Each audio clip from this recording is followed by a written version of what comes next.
Okay, let's jump right into it. I'll be using a foil technique. It's called herringbone. So the concept of the herringbone is like the skeleton of a fish, where you have those bones that line up symmetrically on both sides.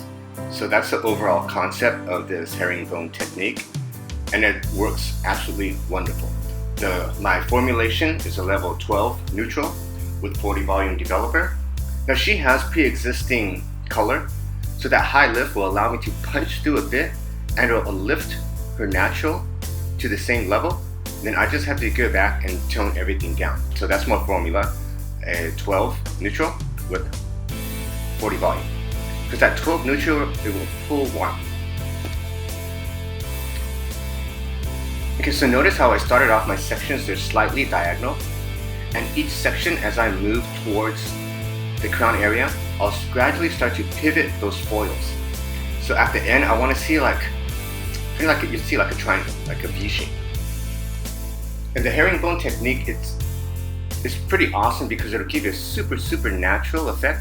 So even if you're using like crazy out there colors like blues or pinks, when you place them in with the herringbone technique, again, you can make something really outlandish and in your face. You can tone it down a lot by the way the angles are placed in, because you have to take into consideration when the hair falls naturally, the color that actually has tint on it, how will that affect the entire range of the color above and below it. So you have to think of chemicals like more in mathematical, technical space, as opposed to just what you see within the foil.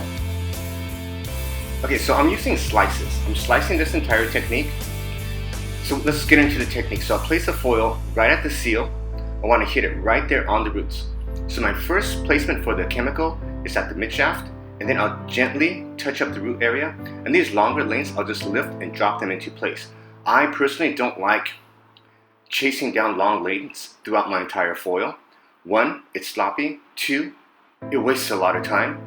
3, it'll affect my chemical expansion during the processing time, because the body kicks off heat, the foil retains the heat, and heat's a catalyst. So I'll get some chemical expansion within those foils during the processing time. So if my hair is far away from the working product, it will have a little bit of effect on the end result.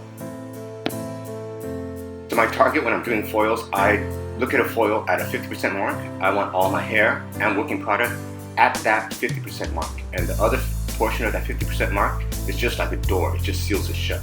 Now as I reach the crown area, I'll start to slice the hair a lot finer, just to take into consideration any jumpy cowlicks. If there's a heavy cowlick right there at the crown and you take a thick slice, that area, once you finish processing, it'll stand out because gravity will push those lighter tones up and they'll be really visible and it just looks very odd. So you have to pay attention to the cowlicks and when necessary, adapt to your technique.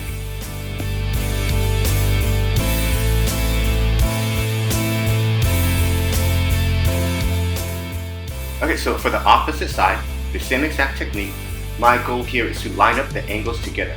Remember, the herringbone technique, kind of think of like the bones of a fish. So the same angle and foil by foil, they meet at the same point. It might be, if you haven't played with this technique yet, in the beginning it might be it'll feel like a puzzle. But the more you do it, the more natural it'll become. And also this technique, it makes you think. While you're thinking during the chemical process, it will have a tremendous beneficial on your overall result. So again, not going past that 50% mark. Okay, so again, my next slice lines up with the opposite side's foil and it's that same angle. I'll go and I'll slice the hair. I'll lift the hair up, place the foil right there, that seam right there at that root. And I'll use tension to hold that foil in place. Or I can use my finger, I'll hit midshaft, gently touch up the roots, and these longer lanes, I'll lift and drop them. Because I already have chemical existing below, so it's just like I'm just sandwiching that color, which is a lot faster, a lot neater, and in my opinion, that's the way actual experts should be doing foils.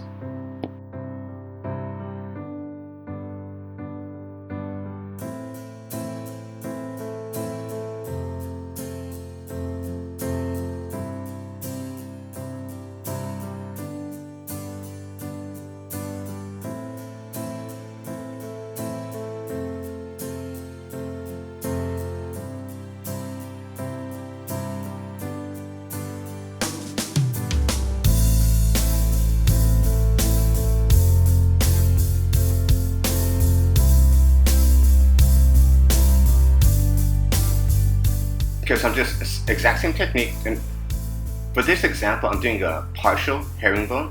So this is just to the top portion of the head. And remember, as we work towards the crown, just be very aware of any awkward growths. If you find like a jumpy cowlick, again, you will have to adapt this technique, i.e. weave or slice the hair even that much so finely. So again, lifting, dropping, lifting. With this length of hair in the salon, I'm probably like 15 to 20 seconds maximum per foil. Okay, so there we have it, our herringbone. Or this is a herringbone partial, so I just worked on the top area. Now let's jump into the tint. So I'll paint out my section. I'll be using a level 6 neutral with a level 5 orange red. The mixing ratio is 1:1 with 30 volume. And I'm just hitting up the roots. So with this formula, I'll be able to match up the roots to what's existing.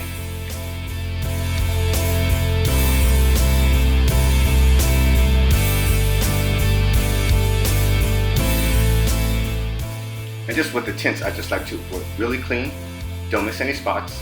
I'll start off in the back because she has no gray, so I don't have to take that into consideration. If I was working over gray hair, I would begin in the front because gray hair is a bit more resistant and the front hair would need more time. So still working in a really clean, consistent manner, just hitting up the roots. Now going in between the foils, I like to hit the foils on the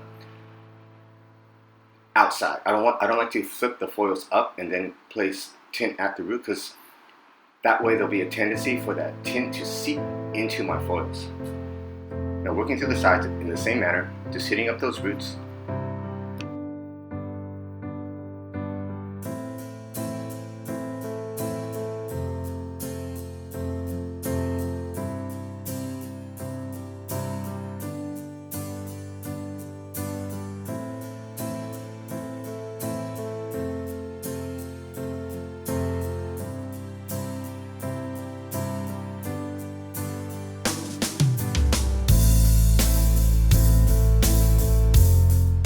And working the opposite side.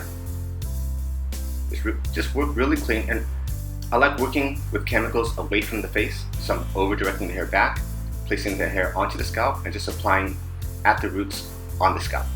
So again, over direct the hair back because it's cleaner, safer, it's not as messy, because there's less, after we apply tint, we're going to have to go and clean up the outline of our client's, head.